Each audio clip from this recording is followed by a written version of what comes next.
সিস্তান ও বালুচিস্তানের শুষ্ক পাহাড়ি অঞ্চলে হঠাৎ করেই গোপন বার্তা ছড়িয়ে পড়ে। অভিযান শুরু হচ্ছে। ইরানের ইসলামী বিপ্লবী গার্ড ও আইআরজিসি নীরবে বজ্রপাতের মতো হানা দিল একাধিক নির্দিষ্ট স্থানে, আর তার ফলাফলও মিলল হাতে নাতে।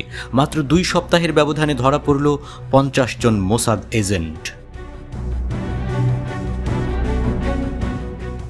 এই অভিযানে শুধু গ্রেপ্তার নয়, ধরা পড়েছে বিপুল পরিমাণ মার্কিন অস্ত্র ও গুলি। আইআরজিসি জানায়, এই এজেন্টদের কাজ ছিল ইরানের অবকাঠামো, শিল্পাঞ্চল এবং অর্থনৈতিক কেন্দ্রগুলোতে নাশকতা চালানো। গত 13 জুন ইসরায়েল ইরানে হামলা চালানোর পর থেকে গোটা ইরানে তৎপরতা বেড়ে যায়। নিরাপত্তা বাহিনীও সর্বোচ্চ সতর্ক অবস্থা নেয়। আইআরজিসির এক মুখপাত্র বলেন, ওরা ভেবেছিল ছায়ার আড়ালে থাকবে নিরাপদ, কিন্তু আমাদের গোয়েন্দা চোখ সেই ছায়াতেই খুঁজে পায় আগুন। ঘটনা এখানেই শেষ নয়। পশ্চিম ইরানের লরেস্তান প্রদেশের শহর পলে দেখতারে পুলিশের গোয়েন্দা ইউনিট হানা দেয় এক অস্ত্র পাচার চক্রের বিরুদ্ধে। একটি নির্দিষ্ট হাইওয়েতে সন্দেহজনকভাবে চলা 2টি গাড়িকে থামাতে গেলে চালকরা পালানোর চেষ্টা করে। সঙ্গে সঙ্গে পুলিশ গুলি চালিয়ে গাড়ি অচল করে দেয়।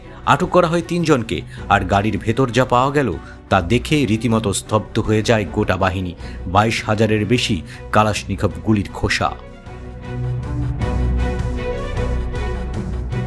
ব্রিগেডিয়ার জেনারেল ইয়াহিয়া এলাহি জানান, এই অস্ত্রগুলো পশ্চিম অঞ্চল থেকে সংগ্রহ করে দক্ষিণাঞ্চলে পাচার করা হচ্ছিল। এরা একটি বড় অস্ত্র পাচার চক্রের অংশ। এখন এর মূল শিকড় খুঁজে বের করতে হবে। তিনি আরও বলেন, তদন্ত চলছে, আরও জড়িতদের শনাক্ত করা হচ্ছে। এদিকে ইরানের বিচার বিভাগের মুখপাত্র আসগর জাহাঙ্গীর এক প্রেস কনফারেন্সে জানান, ইসরায়েল একটি বিস্তৃত গুপ্তচর নেটওয়ার্ক তৈরি করে দেশের নিরাপত্তা বিনষ্ট করতে চেয়েছিল।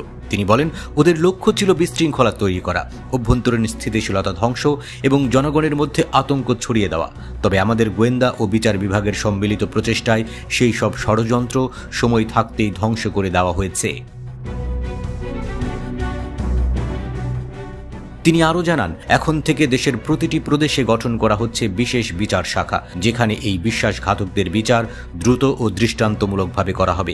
একই সঙ্গে ইসরায়েল সংযুক্ত ভার্চুয়াল অ্যাকাউন্টগুলোর উপরও নজরদারি চালানো হচ্ছে। এই ঘটনা ইঙ্গিত দেয়, ইরান শুধু প্রতিরোধ নয়, প্রতিঘাত দিতেও প্রস্তুত। 50 জন মোসাদ এজেন্ট ধরা পড়া, বিপুল অস্ত্র উদ্ধার এবং গোয়েন্দা নেটওয়ার্ক ভেঙে দেওয়ার মতো সফল অভিযান নিঃসন্দেহে দেশটির নিরাপত্তা ব্যবস্থার এক বড় বিজয়। এ যেন সিনেমার চেয়েও বেশি নাটকীয় এক বাস্তবতা, যেখানে প্রতিটি পদক্ষেপ নির্ভুল, প্রতিটি সিদ্ধান্ত সাহসিকতায় ভরপুর। ইরান জানিয়ে দিল, তাদের ভূখণ্ডে ষড়যন্ত্রের কোনো ঠাঁই নাই।